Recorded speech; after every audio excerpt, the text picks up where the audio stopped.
Называющий себя временным президентом Венесуэлы Хуан Гуаидо заявил, что смена власти в стране выгодна России и Китаю, основным внешнеторговым партнерам Николаса Мадуро.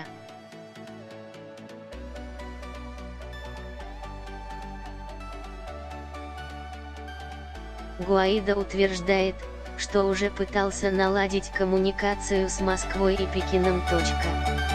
Россию и Китай должны больше всего устраивать стабильность и смена нынешнего режима, сказал Гуаидо.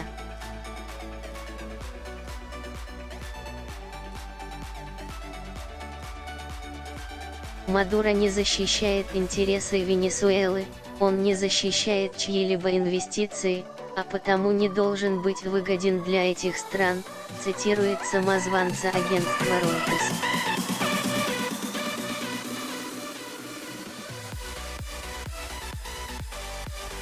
Гуаидо заверил, что в случае победы оппозиции новое правительство выполнит все свои обязательства перед кредиторами и владельцами государственных бумаг, среди которых есть и российские компании.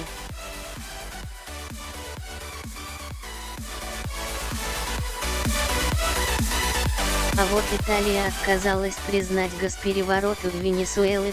Заместитель министра иностранных дел Италии Манлио Ди Стефано заявил, что Рим не признает Хуана Гуаидо законным лидером Венесуэлы, поскольку итальянские власти считают вмешательство в дела других стран невозможным.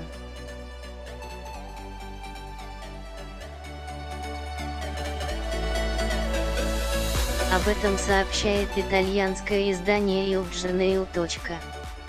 Та же самая ошибка, которая была допущена в Ливии, сегодня признана всеми.